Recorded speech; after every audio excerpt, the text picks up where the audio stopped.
नमस्कार दोस्तों। OCN network में आपका स्वागत है। मैं हूं ओमकार चौधरी। पूरा देश तो 7 दिन का शोक मना रहा है क्योंकि डॉक्टर मनमोहन सिंह नहीं रहे और मोदी सरकार ने पूरे राजकीय सम्मान के साथ जो एक पूर्व प्रधानमंत्री को सम्मान दिया जाना चाहिए वो पूरा सम्मान दिया है।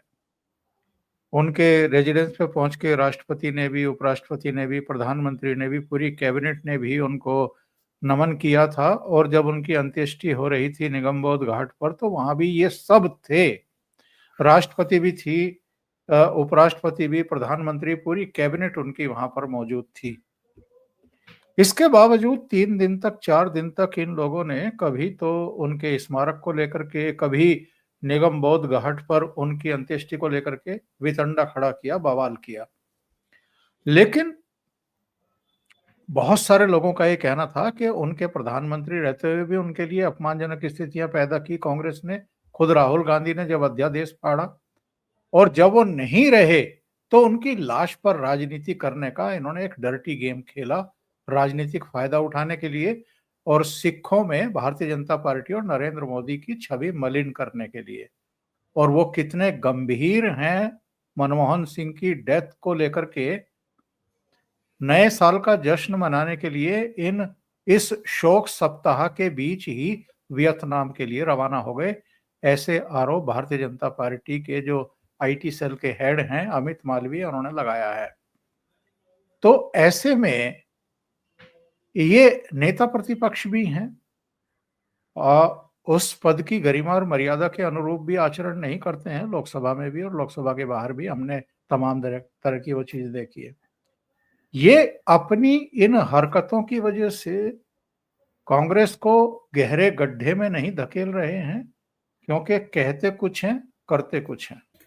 नहीं, वो तो देखो, ये तो मैं उनको गलत नहीं मानता। राहुल गांधी को मैं गलत नहीं मानता। उनको इस सब चीजों में इंटरेस्ट है नहीं, वो सीरियस पॉलिटिशियन है नहीं, वो तो बच्चे हैं। और एक बात आपको समझनी चाहिए, हमारे यहाँ सदियों से राजा दरबारी ऐसा काम सरकारें चलती रही। तो जब राजा जल्दी मर जाता था तो उसका बच्चा सिंहासन पर बिठाकर दरबारी राज करते थे। तो नेहरू के बाद इंदिरा जी और इंदिरा जी के बाद ये जो परिवारवाद खड़ा कर दिया गया, क्योंकि जिनके वेस्टेड इंटरेस्ट, देखो दरबारी होते वो क्या समझते कि जब तक ये परिवार चलता रहेगा तब हमारे परिवार चलते रहेंगे। तो इसलिए उनको उस परिवार को बचाना पड़ता है। मैं अलग तरीके से देखता हूं, जो कुछ प्रोफेसर है, जो लिबरल बुद्धिजीवी है, उनका सबका जीना जो है वो नेहरू खानदान पर निर्भर है। तो जब तक गांधी रहेगा तब तक इनका राज रहेगा ना। तो वो बच्चे को भी सिंहासन पर बिठाकर कांग्रेस नाम की राजनीति चलाना चाहते, तो क्या करे, राहुल गांधी तो उनको सुनेगा ना सुनेगा। तो ये बचकानी हरकत करेगा, वो बच्चा ही है, वो बच्चा है तो क्या करेंगे, ये क्या कर सकते। तो हाँ, नहीं नहीं, राजा बोला तो महान ही बोला होगा, ऐसा बोलना पड़ता है। तो वो नुकसान करता है, वो दिखाई दे रहा है, फिर भी नहीं बोलेंगे। आपको एक बात बोल दूं, मैंने कहीं पढ़ी थी, ये नीरो का फिडल फिडल बजाने वाला नीरो, ये हम हर जगह एग्जाम्पल करके देते, लेकिन कितने लोगों को ये उदाहरण देते हुए मालूम है कि नीरो एक विकृत था, परवर्ट था, उसका दिमाग विकृत था। इसी कारण रोमन एम्पायर डूब गया, नीरो के कारण डूब गया। लेकिन नीरो जो ग्रीक एम्पायर डुबाकर रोमन एम्पायर खड़ा हो गया, तो ग्रीक जमाने के ग्रीक राजाओं के जो बुद्धिजीवी हुआ करते थे वो रोमन साम्राज्य के भी बुद्धिजीवी बन गए थे। और उन बुद्धिजीवियों को रोमन गवर्नमेंट जो थी, रोमन सरकार थी, राजघराना था, वो उनको भी अनुदान देता था, सब्सिडी देता था, तो वो खुश थे। और वो विकृत नीरो को भी बड़ा ज्ञानी राजा मानते थे। उसके जो अगर आप आर्टिकल्स पढ़ेंगे उस समय उन्होंने उसका जो आरती उतारी है वो आप छोड़ेंगे तो आपको बुद्धिजीवी शब्द से शर्म आएगी कि ये बड़ा कलासक्त राजा है, ये बड़ा बुद्धिजीवी राजा है। ऐसे वर्णन ग्रीक तत्वज्ञानी वगैरह जो बुद्धिजीवी हुआ करते थे उन्होंने किया है। क्यों? क्योंकि वो इनका खर्चा पानी उठाता था और ये इसकी आरती उतारते थे, ये इनको बुद्धिजीवी मान लेता था। तो आज के बुद्धिजीवी जो है ये राहुल गांधी के बुद्धिजीवी है, तो वो बचकानी हरकत करेगा तो उसको ही बड़ा कोई गेम है। हमारे यहाँ देखो मराठी में आपको अभी पिछले 30 साल से क्या करे, शरद पवार के सर पर बाल भी नहीं है, वो सर को हाथ लगाते तो बाल खुजा रहे, ऐसे भी बोलने वाले संपादक आपको मिलेंगे। अब अभी अभी की बात है ना, मणिशंकर अय्यर ने कुछ बोला है, फिर रघुराम राजन ने बोला है कि मनमोहन सिंह के समय में कैसे बैंक डुबाए गए, उसको एक हफ्ता नहीं हो रहा है, इसमें अब मनमोहन सिंह कैसे बहुत बड़े थे इसकी रट लगाए रखी है। तो ये चलता है। तो वो पार्टी डुबा रहा है, लेकिन पार्टी से मतलब नहीं, घराने से मतलब है। भाड़ में गई कांग्रेस, डूब गई, परवाह नहीं, गांधी परिवार मुखिया रहना चाहिए।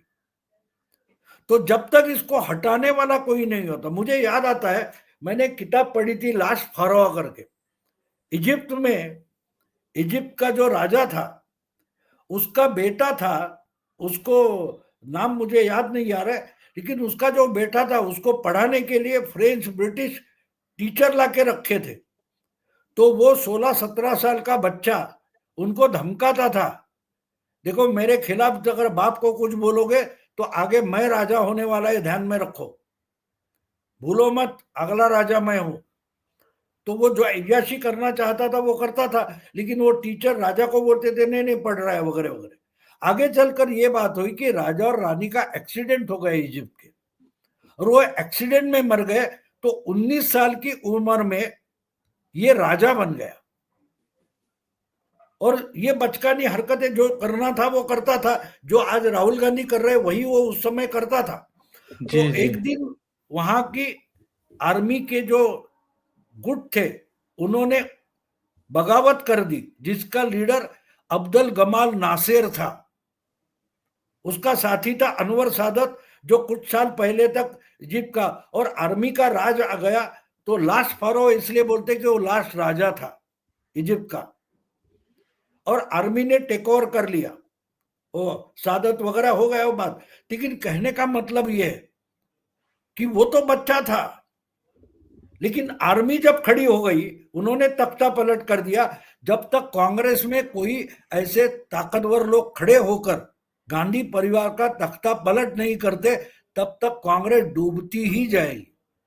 अपने तरीके से जगन मोहन रेड्डी ने आंध्रा में हो या ममता दीदी ने बंगाल में हो कांग्रेस रिवाइवल कर दी। क्या है तृणमूल कांग्रेस, क्या है वाईएसआरसीपी सही। कांग्रेस, क्या है ओरिजिनल कांग्रेस ही है।